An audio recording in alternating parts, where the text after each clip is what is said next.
Hello and welcome to Material Girls, a scholarly podcast about popular culture. I'm Hannah McGregor. And I'm Marcelle Cosman.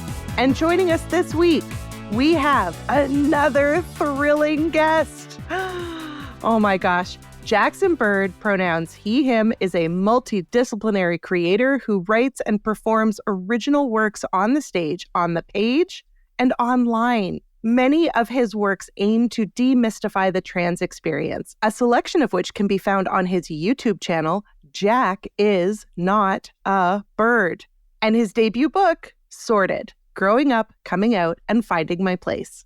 Currently, Jackson can be found performing 30 plays in 1 hour, many Friday and Saturday nights in New York City with the experimental theater company, the New York Neo-Futurists. Welcome, Jackson. It is so nice to have you with us. Thank you so much for having me. I'm very, very excited to be here after we all hung out over the summer at camp. And yeah, I'm also very excited that you accepted the only pitch that I gave Coach about what I wanted to talk about on this show. We were like, yeah, we really want to talk to Jack. Like, what's he into? And Coach was like, Twilight, end of list. Here's how the conversation actually went. Marcelle went, oh, Twilight? I refuse to read the book. We are not shaming our listeners. Because the reason I refuse to read it is because it sucks. And we're taking this out. I mean, I don't know. I think that's kind of the larger discussion we're here to have. Oh my God. Yeah, you can't take it out. It's the whole point of the conversation. Okay, but before we get into a in-depth conversation about the pros and cons of Twilight, the novel, because we are, dear listeners, talking about the novel, not the movies. I want us to talk just a little bit about vampires because, Jackson, you mentioned in an email exchange that you actually hate vampires. Yes. Yeah. I really don't like vampires. So, one, what did they ever do to you? I am not entirely sure why I dislike vampires, but I do know that I spent the entire Twilight series being like, she can't be turned into a vampire. I don't want her to be a vampire. And like any vampire media I've engaged with where the main character is like a human who wants to be a vampire, I'm like, no, that would be so bad for you. And I don't know why. I think I must just be so human. I have this like carnal evolution trait that's like, no, can't be a vampire. You're like, yes, better not to be dead. You're really reasonable. Yeah, I see, right. It's an evolutionary trait, I think. I don't know, Jack. I feel like that makes you an extremely rare breed of human who is like, vampire? Nah. Yeah, all the rest of us. I mean, we haven't taken a poll. We don't know how many humans are hot for vampires. But that is kind of the point of the vampire trope, right? Is that they're like sexy to humans. Yeah. Yeah. I feel like we don't need a poll. I feel like we can rely on the material evidence of countless vampire franchises. Right. I will say, and this literally only occurred to me in the last hour as I was like thinking about this podcast, which is I think maybe a reason that I like Twilight is because in Twilight, Edward Cullen hates being a vampire. He really hates being a vampire. And so maybe that's part of why I like it. So you only like self-hating vampires. Exactly. I want them to really hate themselves for what they are. That's so terrible. Mm-hmm. So big fan of Angel from Buffy. You know what? That does track. And yet he was very mid to me. But what vampires do you two like or particularly hate? Yeah, Marcelle, what's your favorite vampire? I believe my first exposure to vampires was the Anne Rice novel and the adaptation of that novel, Interview with the Vampire. So like Brad Pitt and Tom Cruise, which now when I say it out loud, it's so silly. Really funny. Brad Pitt and Tom Cruise as Louis and the vampire Lestat. They were so pretty in that movie. Jackson, I think we are maybe a decade older than you. Is that true? I think about so. Culturally, that seems true. Yeah. I am 33. Yeah, culturally, it feels right, Yeah. right? Oh, Yeah, okay. That's only 6 years. It's only 6 years, but we came of age nestled deep within the black lace draped bosom of Anne Rice. And I think that really informed a lot of our vampire cultural understanding, you know, which was that they were sexy and deadly. That's the whole thing. Right. That's right. You were probably the right age to see Bram Stoker's Dracula in theaters. Actually, no. So We simply do not have time for me to get into the details of my annual Sweet November Keanu Reeves movie festival. But we did just watch Bram Stoker's Dracula. It came out in 1992, so we would have been like around 7 or 8. Yeah, so a bit young for the just sheer quantity of blood in that movie. Yeah. Like multiple orgies? So many orgies in that movie. So many orgies. A year later, I would watch Jurassic Park in movie theaters. So obviously we weren't. Well, see, Jurassic Park was the first movie I ever saw in a movie theater when I was 3 years old. Well, I guess you're coming back for the Jurassic Park episode. Yay! I am so excited.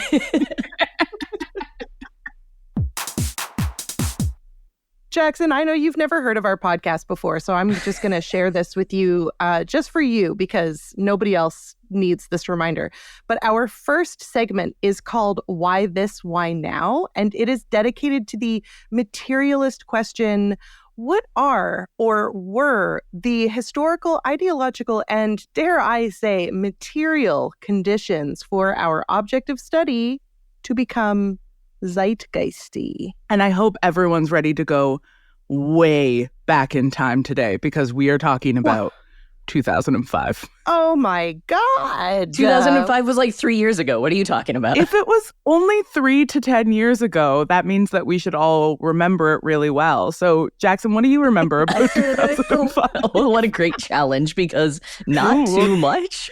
I know, right? I was a 15-year-old in Texas.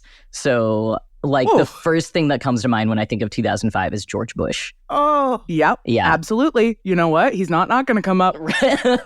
Yeah. I mean, and I think being in Texas, 15 was around the time I started sort of coming into my own, political ideas. But instead of that, making me want to take action in society because I was in Texas, it just sort of made me, go internal and pay less attention to the news and stuff because I was scared of expressing my opinions that were different than others. Yeah, seems pretty reasonable. You know? Yeah. What do you remember about 2005? 2005, I was in second year university because I took 2 years off between high school and my undergraduate. Good for you. Yeah. I was living in a rundown farmhouse in the country. I was working full-time at a bookstore while also putting myself through school. My roommate Jesse and I were binge watching the entirety of Sex and the City on DVD. And for sure as hell wasn't reading Twilight. Ooh. Marcelle? I was also in university. I was and had been volunteering for the Sexual Assault Center at the McGill University Student Union. And it was my whole life. And so I also did not read Twilight and was very much not interested in Twilight because if I remember correctly, it had a real reputation of being not good for women in that organization was wonderful and continues to be wonderful. I'm really glad it exists, but it was not super nuanced when it came to things like popular culture. And I think that maybe that's okay for a sexual assault center to not make a lot of space for nuance and to be a little bit, toe a hard line. Yeah, toe a hard line about books that maybe represent a lack of consent in a romanticized way. Definitely. So that's what I was up to. I was being angry about men. I was being angry about rape culture in general. Yeah. So Jackson, you were 15. Mm-hmm. Were you reading Twilight? Not at that point. I didn't read Twilight until the last book was coming out. And I think I had sort of heard about it. I kind of have this memory of one girl a year younger than me who had the Twilight books on her bookshelf. And I was like, oh, she must be into weird vampire romance. That's very strange. And that was kind of, I think, my only awareness as the earlier books were coming out. But by the fourth book, the movies were starting and it was a really big thing. And so I ended up reading them for two reasons. One was I was working at Barnes & Noble at the time. And so I was scheduled to work the midnight release of Breaking Dawn, the fourth and final book of the main series of Twilight. And our events director was like, not a single one of you who is working this event has ever read a Twilight book. And will someone else please just read one of these books so you know what's going on? And so we were allowed to check out the Twilight book for free from the store to read the first one. And I did. And I sped through it. I read all 4 of them like just that week in a few days. I got really, really pretty much just into the books. Like I didn't get into it in any further way. But another reason I was interested in reading them beyond our events director just being like, please, dear God, someone else read this with me, was for many years before that, I'd been listening to a Harry Potter fan podcast.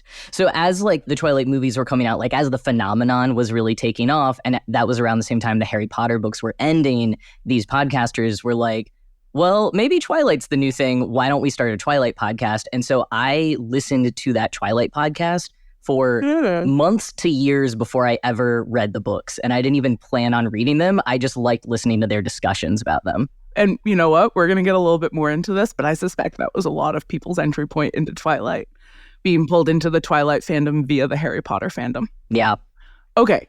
Now that we've located ourselves a little bit in 2005, I do want to just give us a little bit of context around what turned Twilight into an international sensation and, you know, the logical inheritor of the fandom of Harry Potter. So the first novel in the series, Twilight, was published in 2005 by Stephanie Meyer, who was a first-time novelist and a Mormon wife and mother, which is an aspect of her identity that has been discussed a lot, particularly in the context of critiquing the series' gender politics. So just like real brief summary, just in case there's anybody listening who doesn't know what happens in Twilight, it is the story of an introverted and horrifically parentified 17-year-old girl, Bella Swan, who moves to Forks, Washington to live with her father after her mother remarries. And she decides to like remove herself from her mother's care because she's the adult in the relationship.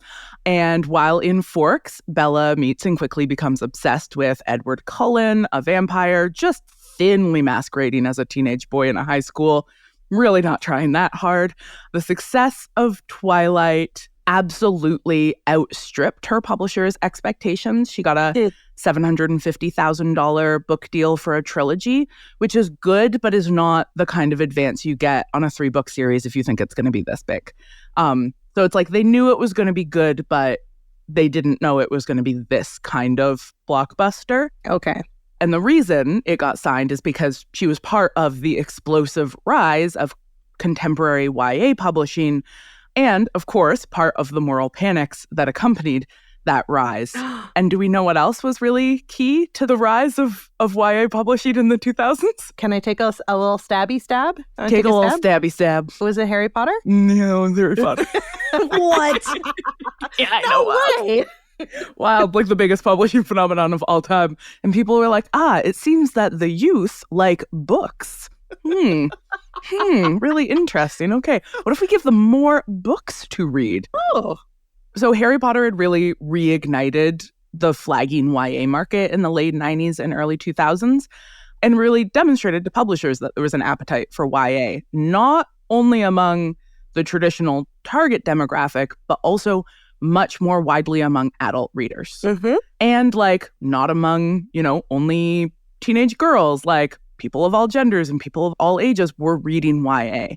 So according to an article published in McSweeney's in 2011 called Young People Are Reading More Than You, Lauren Ross and Hannah Withers explain that reading among young adults surged between 2002 and 2008, which is a trend that can absolutely be linked to the Harry Potter series, but has continued even after Rowling stopped publishing new books in the series. So, Jackson, could I ask you to read this quote for me? Yes. Quote, half of the 9 to 11-year-olds surveyed by Scholastic said they read books to help you figure out who you are and who you could become. What began with Harry Potter, an undoubtedly captivating and even inspiring work, is now commonplace. The Twilight Saga, a 4-book series by Stephanie Meyer, has sold over 28.5 million copies in the US in the 5 years since the first book, Twilight, was released in 2005.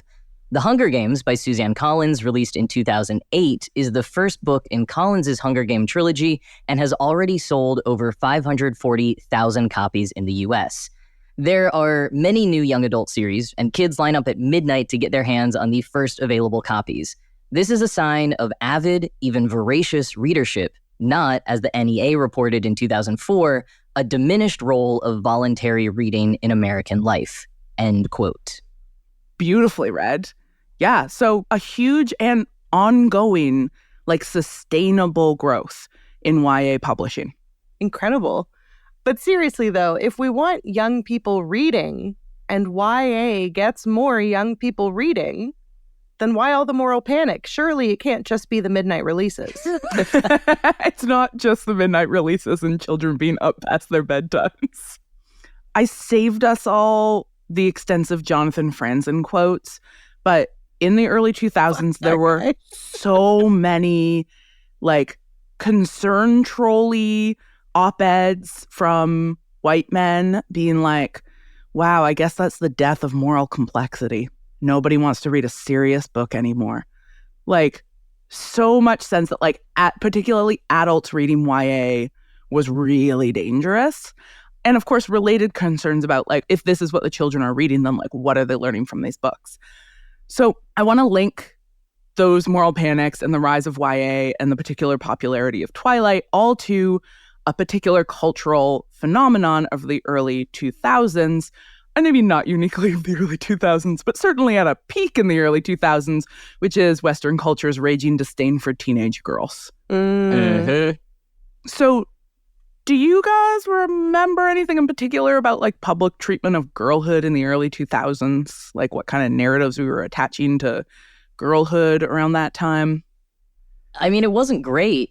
I also think that it's stuff that I feel like I have observed more in retrospect and comparing to like, not that things are like perfect and great now, but even just like some of my friends who are like 10 years or so younger than me, a lot of them having much better like relationships to their body image and stuff in ways that I'm just like, whoa, it was very toxic when we were living in the early 2000s.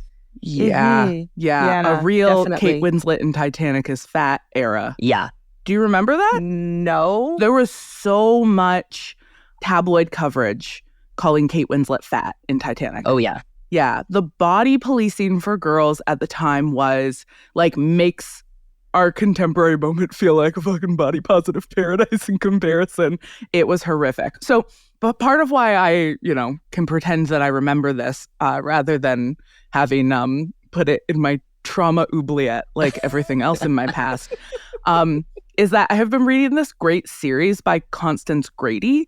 She's a culture writer for Vox. I love her work. I quote her work a lot. I teach her work a lot.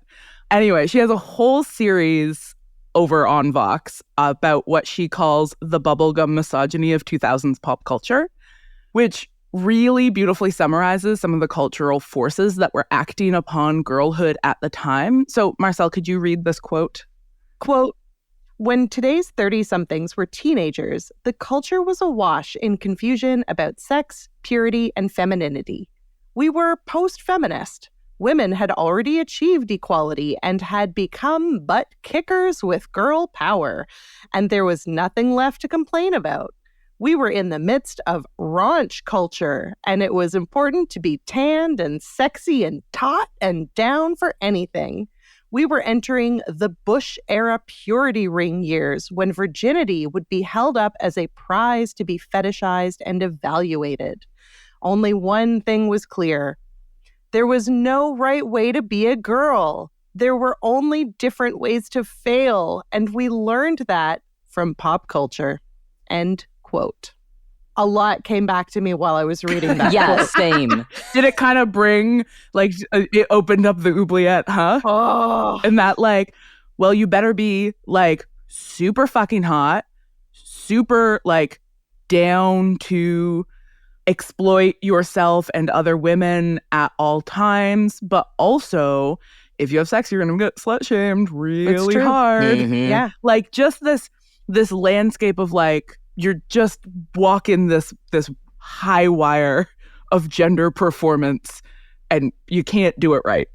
Like, you got to look hot and desirable so that people want to have sex with you. But then if they try to have sex with you, you can't. Again, this is my sexual assault center training. But then if you end up getting sexually assaulted, it's your fault for looking hot and like you wanted to have sex, which was what you were supposed to do. It's like it's what a fucking mess. Yeah. Yeah. Man, I hate that era. Yeah, I think part of the reason why we're particularly talking about girlhood in the early 2000s right now is the impact that the Britney Spears documentary had. It came out, I think, a couple of years ago. And of course, we've got her memoir, which just came out. But all of it is like really reframing collectively like the way that we treated girls in the early 2000s, like the way that tabloid media treated girls, but also the way that like the rest of us as consumers of that media consented. And Britney Spears was obviously like particularly in the limelight, and so was particularly bearing the brunt of that culture. But we were all living in the thick of it. Yeah. Where we're at right now, Britney Spears sort of reminds me of where we were at maybe like, I can't actually remember how many years ago, but with like Monica Lewinsky. Mm-hmm. Yeah. Like, remember how we had that moment where we were like, oh, hey, yeah, the way that Monica Lewinsky was treated was real fucked up. Too bad we didn't know that at the time. And now I think the same sort of thing is happening. Yeah, for sure. So into this landscape of crushing disdain for girls comes a book series that treats with profound seriousness the internal emotional landscape of a single teenage girl who's navigating like identity and belonging and family and romance and sexuality, all of which is framed through the familiar tropes of fantasy romance, which Meyer was undoubtedly saturated in. This book is like trope city. And tons of intertextual references to the very classics that its target demographic was likely reading in school, like Romeo and Juliet and Wuthering Heights and Jane Eyre. And Hannah, I hate to interrupt, but I worry that you're getting ahead of yourself, and I really want to slow us down and gently ask you to please talk to me about some theory. Marcelle, thank you for asking me so sweetly. Because you were so kind. Yeah. We can have a little theory. As a treat? As a treat.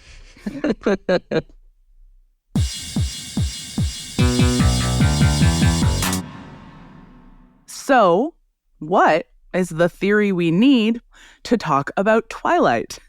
Hannah, you know that I hate to be this guy, but some of it we've already kind of talked about, right? Mm-hmm. Like, we talked about Lauren Berlant's concept of intimate publics and women's culture. Absolutely very relevant to Twilight. And probably also encoding and decoding and the role of audience autonomy in making use of popular culture in ways that might challenge or expand beyond the messages encoded in the text.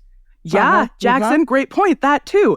Actually, I suspect the more we talk about popular culture and the material conditions for its popularity, the more we're going to need to like really keep circling around this question of how communities take up works that might be culturally disdained or politically retrograde or, for lack of a better word, aesthetically bad, and what they might be doing with those works that isn't just like straightforwardly absorbing the messages.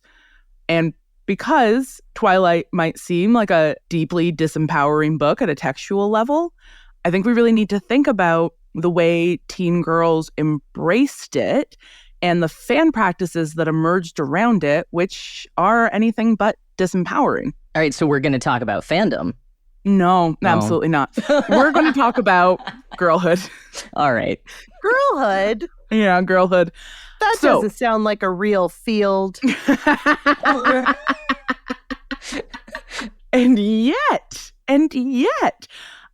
my starting point here is an essay by Catherine Driscoll called Girl Culture and the Twilight Franchise, which I recommend. It's really interesting. But reading that article, I then was like, who is this Driscoll person? She seems very smart.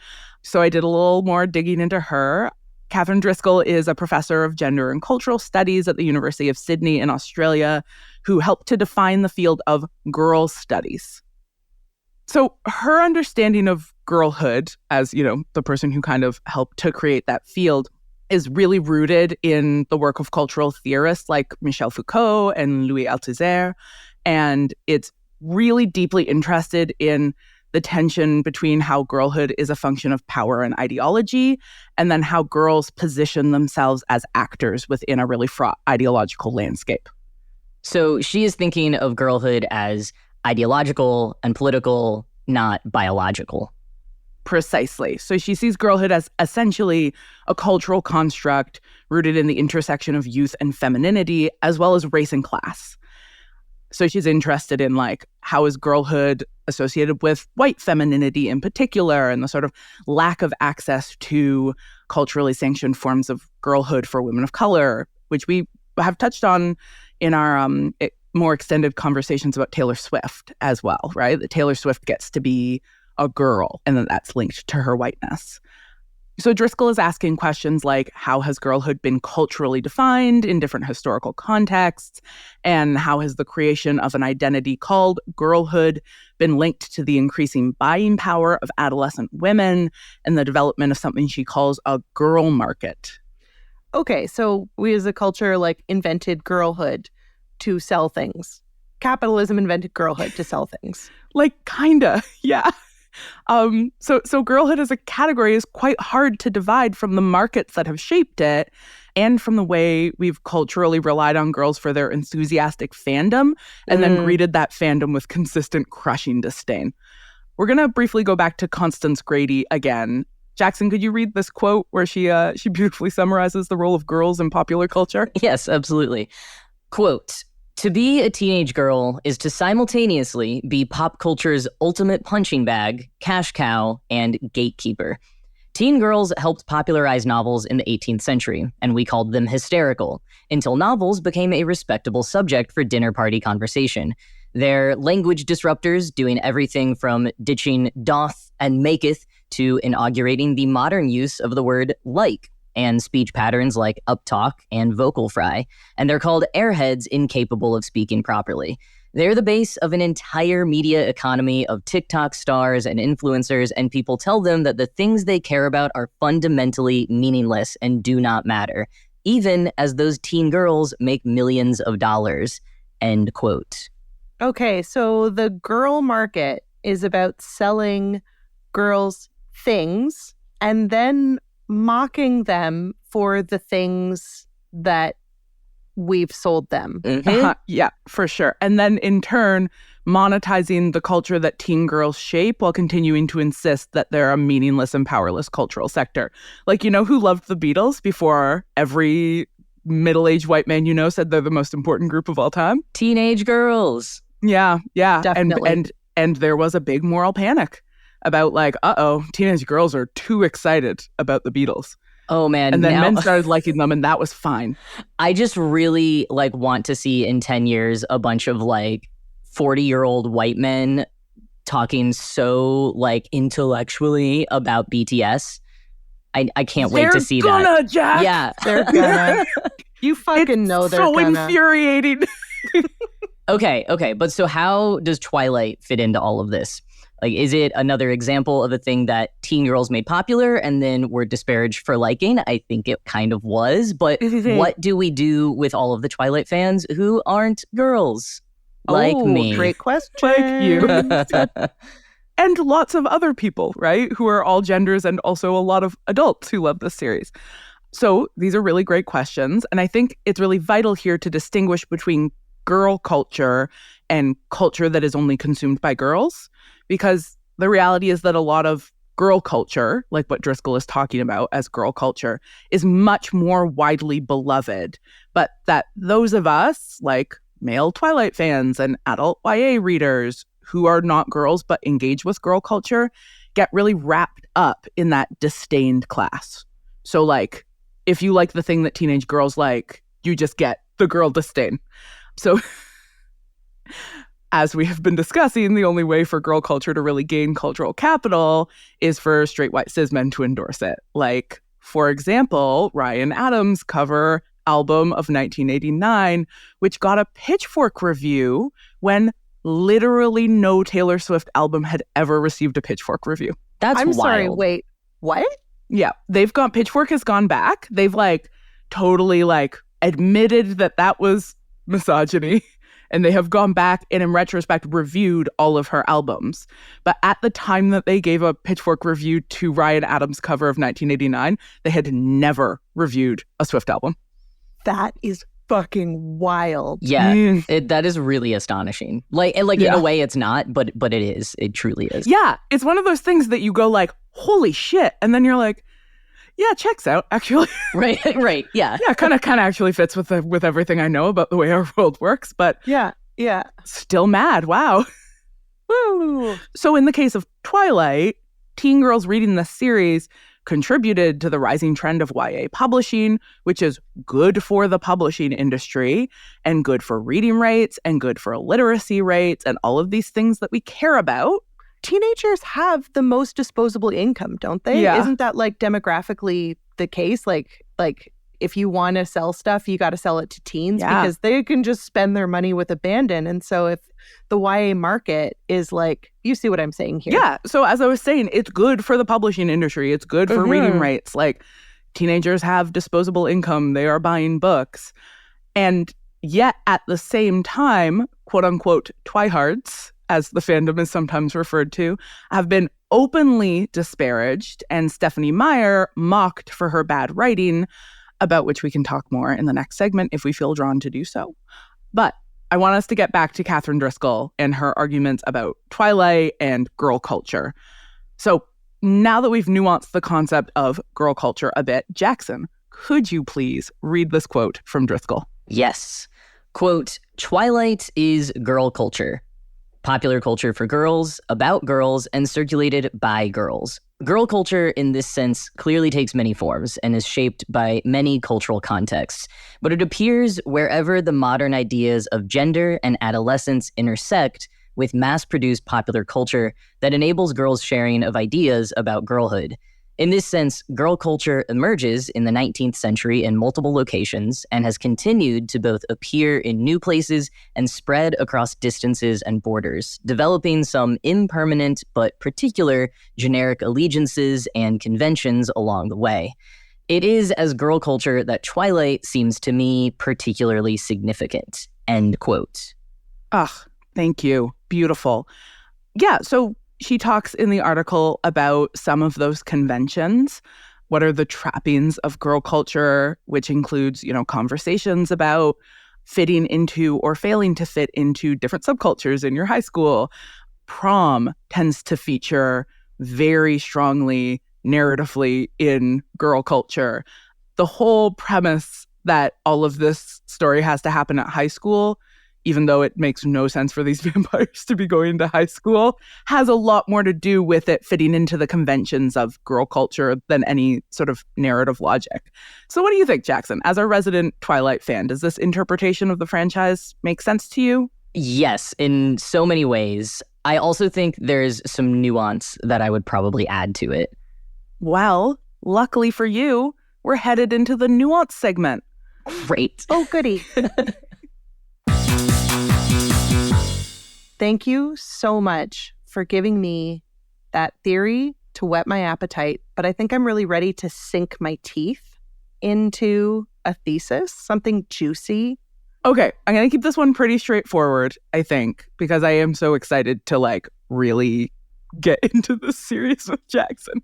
So, Stephanie Meyer's Twilight was published in 2005, a historical moment marked by the simultaneous ascendance and profound cultural denigration of what Katherine Driscoll calls girl culture often produced by and for, or at least popularized by, teenage girls. In the early 2000s, when teen girls could see humiliating stories about Britney Spears splashed across the front of every tabloid, while simultaneously being told that feminism was done and women had achieved equality, Twilight emerged to capture the spirit of the moment, one in which girls were presented with a seeming abundance of choices while simultaneously being told that whatever choice they made was not only wrong, but was ultimately responsible for their own oppression. In this essay, I will... All right, okay, I can't take it anymore. I gotta talk more about my hate-love with vampires.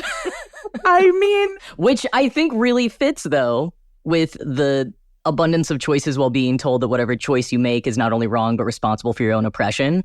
Mm-hmm. Yeah, 100%. So I love the Twilight movies. I love them. Whoa. I think that they are perfect camp. Wow. I think did they're not know so this. funny. I think they're so funny. I will rewatch them anytime. We watched them all together in the early days of the pandemic. We did a virtual viewing party thing. me and Marcelle and some of our mutual friends. And the way that everybody else came out of that experience, like, well, those were the worst movies I've ever seen. And I was like, no, I've been changed. I love these. I love these just fully and unironically. But this is the first time I had read any of the books. And what really struck me was like the intense interiority. Like you are super inside Bella's head and like inside the sort of like micro interactions she's having on a day-to-day basis, and like the banality of what her day-to-day looks like, particularly as like an overly parentified, underparented teenager who does not have a stable adult in her life at all and is like fucking cooking dinner for her dad because she cooked dinner for her mom because that's how she grew up. So it's much more interested in a very banal lived experience of being a teenage girl. And also it's like really concerned with questions of her autonomy and her right to choose her choice. Because from really early on, she's like, well, you're a vampire. I want to be a vampire. And Edward's like, no. And she's like, fuck you, I get to choose. I feel like I am having a revelation in this moment about why the Twilight books resonated with me. Good, because I actually think you could read them as a trans narrative. Oh, no, Say that more. didn't... Okay, wait. I do. I really do. Okay, but tell me about your revelation. Oh, okay. So first I have to say, if you think that there's a lot of interiority in Twilight, you got to read Midnight Sun, which is Twilight rewritten from Edward Cullen's perspective. This is a Stephanie Meyer book. It's one of the real books. And in that book, anything that's like a 2-paragraph action in the Twilight book is like 20 pages of existential rambling from Edward Cullen's perspective. I actually do call that book like the boys' Happy Meal of the Twilight books. It's like Twilight for boys. Okay, so we can talk about the trans thing in a second, but I want to just talk about what you were saying of sort of the banality of life and the lack of choice, because I was just realizing, like, I first read the Twilight books the summer in between the end of high school and the start of college for me, I think was when I read them. And like my life at that time was just like going to my like Barnes & Noble job and hanging out with friends. And I didn't have a ton going on. And it was also this like onset of adulthood and the fears around that. And so this is all making a lot of sense of like why it resonated with me so much of, you know, I've heard people talk about the Twilight books, the becoming a vampire thing can kind of be a metaphor for Bella of just like becoming an adult. And to your point of how she is someone who grew up without a lot of choices and having to be the parent, this is now she is having a very big choice that she is seizing. But at the same time, it's a choice that comes with like taking away a lot of other freedoms. It's a very, very tough choice. So it's like choice, but not necessarily in a good way, which, wow, doesn't that sound like adulthood? You'd be amazed at the lack of choices you get to make as a parent. Exactly. Yeah. They all suck. Oh, We can either Marcelle. be late for school, or we can take a cab, or we can do both. Oh. Carry on. Yeah, absolutely. Like I think it's a coming of age narrative, which is classic for YA, but it's a coming of age narrative sort of intensified into this. She is a girl and she is making the decision to become something else.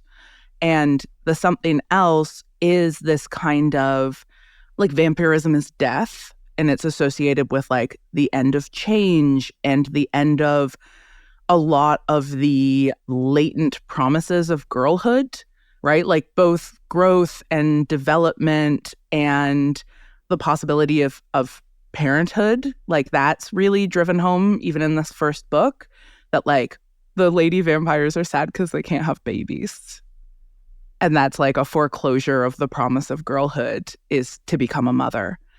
And so vampirism is figured as this like simultaneously unbelievably alluring possibility, but also as a terrible foreclosure of the total openness of girlhood.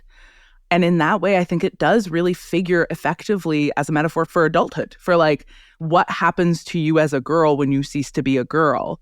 It's like Britney Spears said, not a girl, not yet a woman. I mean, which is exactly the space that Bella is in, which is exactly this really sort of liminal in-between space of moving out of girlhood into something else.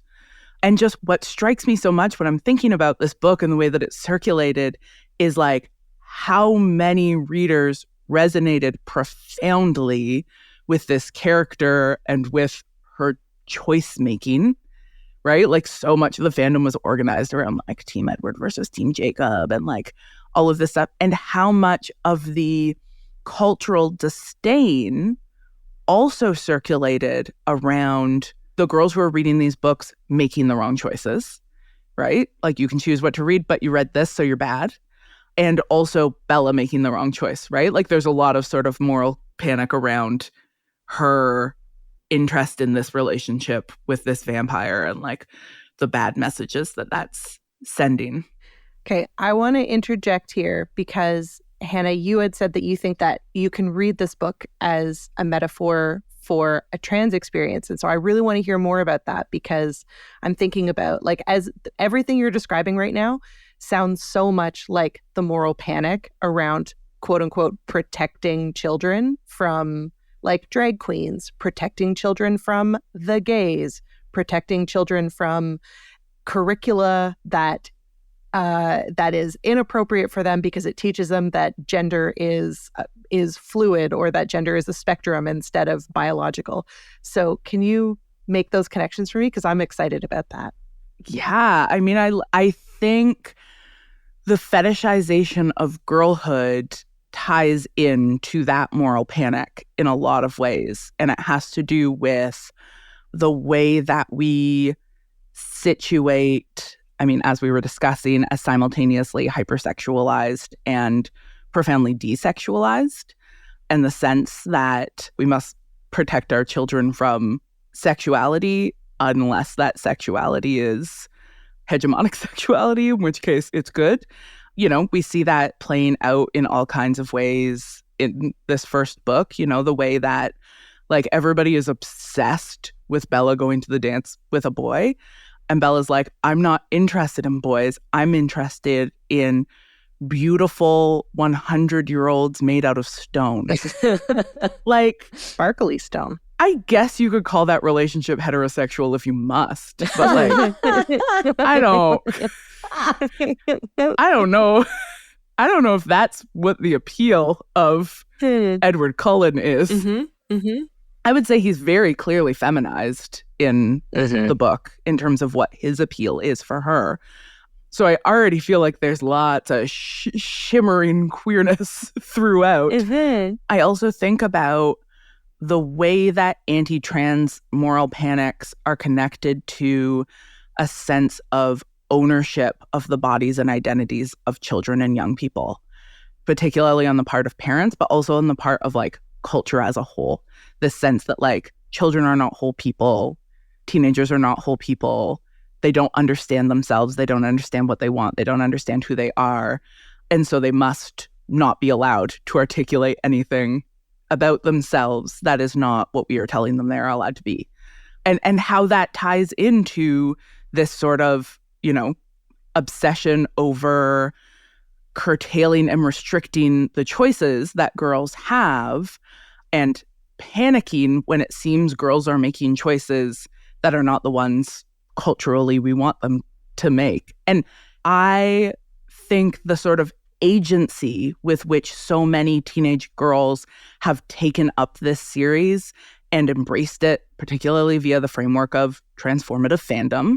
So fan fiction, fan art, cosplay, all of the stuff that we do when we take up fandoms is not unrelated to the sense that culturally it is our job and our right to restrict and curtail the identities of young people. But also just the whole premise of like her insisting on her right to undertake a transformation that is going to turn her into a person who is not what either of her parents wanted her to be, that in fact, from her parents' perspective, will be read as death, which again resonates with a lot of the ways that narratives of transition currently circulate culturally. Jack, is it okay for me to ask you if you want to talk about, like, I read your enthusiastic email, but I also don't want to put you on the spot. So, no, yeah, I've just been trying to formulate my thoughts.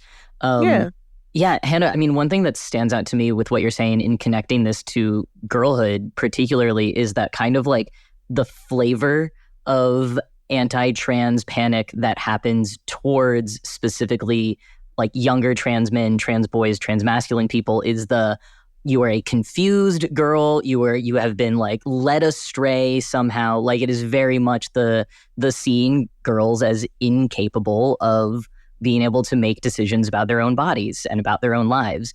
And so, yeah, that is something that really, really resonates with me in what you were saying. But it's also so funny listening to you say this. And I'm like, I think I've maybe circled around this idea in liking Twilight before, but like, I don't think it's ever been a conscious resonation for me, which is really amusing to me that I feel like you're just sort of telling me why I have always liked this franchise, but I wasn't exactly conscious of it. Well, but I would really love to hear more about like what brought you into loving this franchise. Like you've said, you know, part of it was this coming of age moment for you, but can you talk more about like what you found in this fandom? Yeah, so I first read the books going into college, and then my freshman year of college, I had a lot of bad experiences and I got into a deep depression. And I think some of it was like the gender dysphoria about to emerge, but it was also just a lot of life stuff. And in particular, a bad relationship. And one thing that I did as I was sort of recovering from that was I read and watched New Moon, the second Twilight book in which Bella gets broken up with. And there's like literally just blank pages illustrating her depression. I read and watched those like on loop for months, because somehow that was very comforting to me. So like of all of the Twilight series that people say are bad, New Moon is often the one that people are like, oh, it's the worst. And I'm like, oh, that was the one that was like the most healing for me. And I was really into Twilight. I mean, to the extent that like I have been to Forks twice. Incredible. I do think there's stuff that resonated with me about the text, I think. But to sort of talk a little bit about the fandom as well, like I do think part of why I really like the franchise is that I think I fetishize the part of the world that you live in, Hannah. The Pacific Northwest. The Pacific Northwest is so beautiful. I love it so much.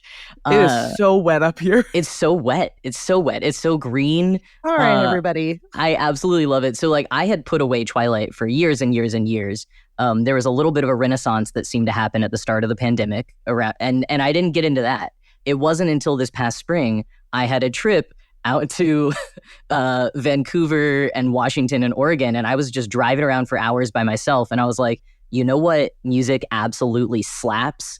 The Twilight soundtracks. And I knew leading up to this trip I was going to be driving around all these national parks listening to the Twilight soundtracks, and they were just as good as I remembered. Because for people who don't know, these soundtracks, legitimately good. I don't know how this happened, but like all of the soundtracks were able to get some of the coolest like up and coming or established artists of that era of like the early aughts and early 2010s and put them on the Twilight soundtrack. Like they're so good. There must have been just like a really talented like music supervisor. Yeah, on that exactly. particular team. So they're very good, but I was, driving around through Washington listening to this music, and then I'm alone in hotel rooms, and one night I was like, I'm just going to rent the Twilight movie. I'm just going to watch it again. And it was real good. So then the next night I rented the next one, and then I was getting the books on Libby, renting them from the library, and so then I was reading them all again, and by the time I came home from this trip, I was so desperate to like watch the DVD features and listen to the commentaries that I ended up buying a special edition box set of the DVDs that I have now. Y'all, if you haven't listened to Robert Pattinson's commentary on the first Twilight movie, it's a really important cultural artifact because he is like so hard on himself. Like he's making fun of himself so hard. The commentary is so good because it's him and Kristen Stewart critiquing themselves and kind of making fun of the movie, and then the director, Catherine Hardwicke, trying so hard to stay on brand. like bless her heart. But no, so it is really funny, but that is another thing to bring into this as well for me, which is that I loved Robert Pattinson and Kristen Stewart. I thought they were both so cool. And even in the intervening years where I did not like Twilight anymore and people still hated Kristen Stewart and said she was a bad actress, I was constantly defending her. And so I feel very validated now that she's like queer and cool to people. Like, I always knew.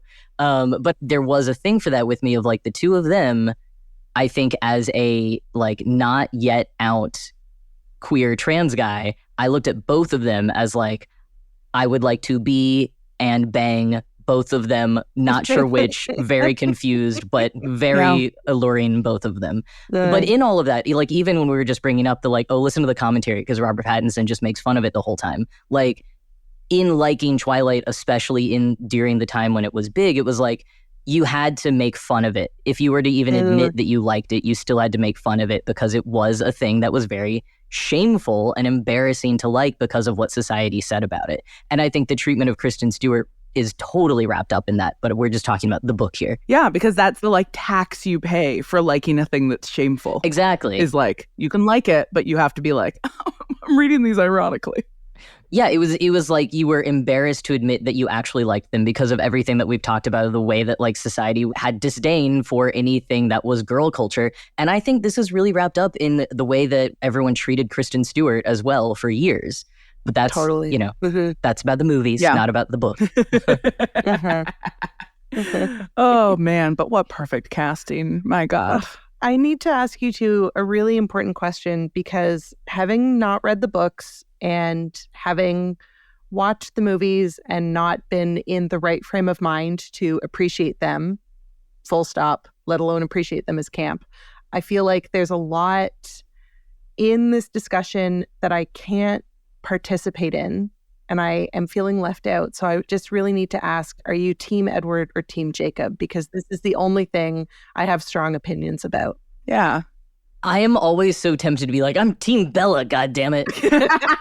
But you are, aren't you? You are Team Bella. No, you don't want her to be a vampire. Well, that's you want her true. to have a... But I'm reevaluating a lot of these opinions now. What I will also say is like, I got very annoyed that every other YA franchise then had to make the team things, particularly for the Hunger Games, when it was like, no, that is Team Katniss. Team Peeta? Like, that is about Katniss. Explain to me why in the fucking dystopian future where children are murdering each other, they can't have like a throuple. Right? Great point. I think that's an excellent point. Like, everybody calm down. You're about to get murdered with like a pitchfork. Fuck two guys. I don't... One of them's going to hunt and the other one's going to bake bread for you. Like, this is ideal. an ideal scenario. But seriously though, Team Edward or Team Jacob, I need to know. Hannah, do you have an affiliation? I mean, I've only read the first book. So okay, but you've seen all the movies. Yeah. But I've seen all the movies. I am like solidly Team Edward for sure. Okay. Because it's what Bella wants. Yeah. She never really wants anything else. Like, Jacob is really into her and she likes having like a friend. And it sucks that the possibility of friendship is continuously foreclosed for her because so many of the men around her can only perceive her as a sexual object. But that's their problem, not hers. She is like unbelievably stubborn when it comes to the thing she has decided she wants. And everybody around her, including Edward, is like, no, you are not allowed to want this. And she's like repeatedly almost dies. And she's like, no, I want this. And like that for me is like the crux of where people are like, this is disempowering because she's given up everything else about her life for this romantic attachment. And where Catherine Driscoll's article convinced me that in the context of girl culture, the right to make a choice is the thing that actually matters.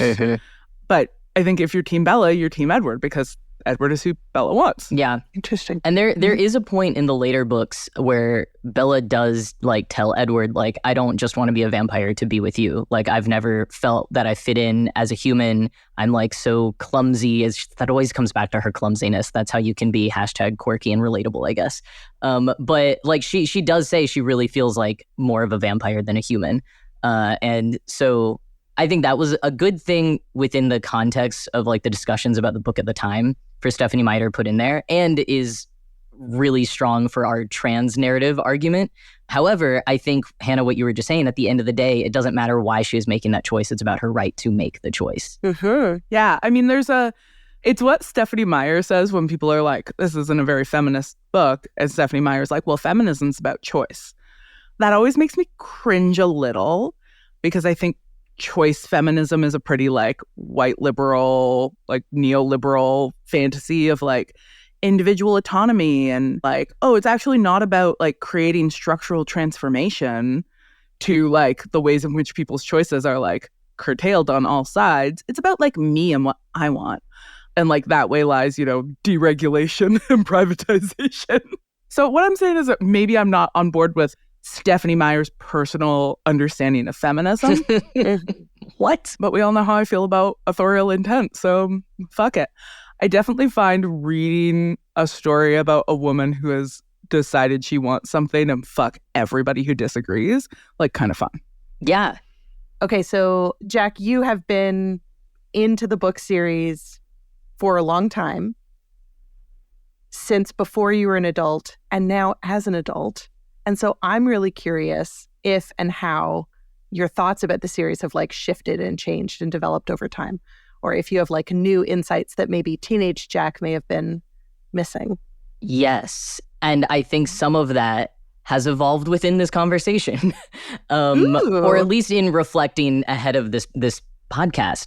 Because one thing I'm thinking about is we talked about my hatred of vampires, and that perhaps I like this book because Edward hates being a vampire, even though upon rereading, it's so obviously clear that Bella is going to turn into a vampire and that's what she wants. Like narrative foreshadowing everything, she's going to be a vampire. I kind of missed that when I read them as a teenager because I was just so like, I don't want her to be a vampire.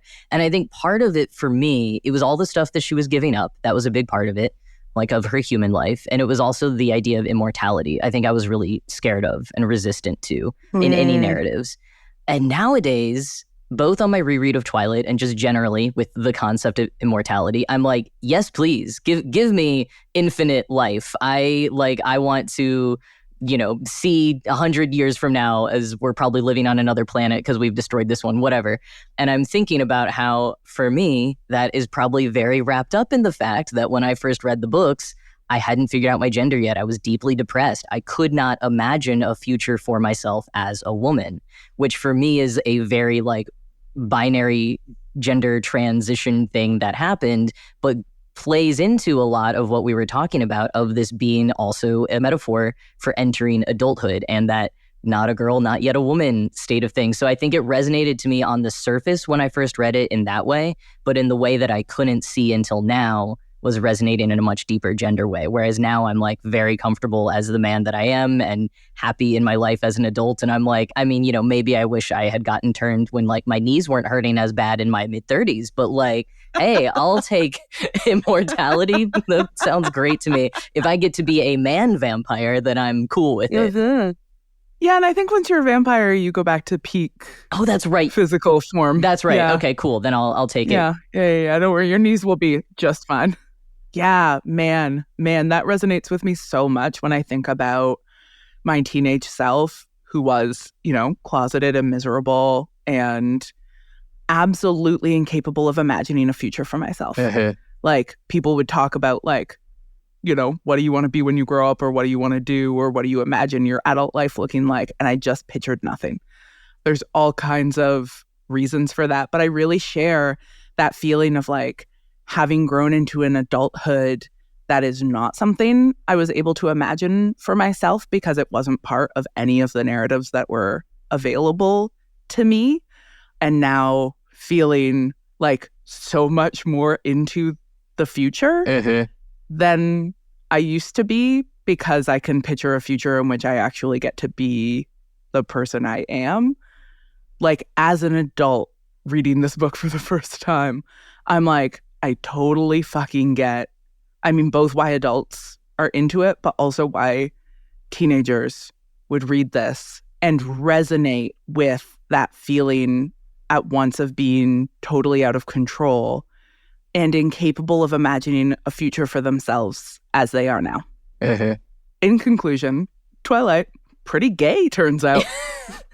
Yeah, when you were saying that was not a hetero relationship, I was just like, I love how continually I find out that characters and actors and whoever that I was really obsessed with when I was closeted are also queer or can easily be read as queer. Like, of course. Yeah.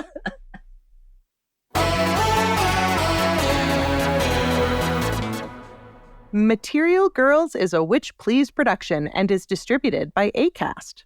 Once you're done looking up vampires on your favorite search engine, you can head over to ohwitchplease.ca to check out the rest of our episodes, as well as transcripts, reading lists, and merch.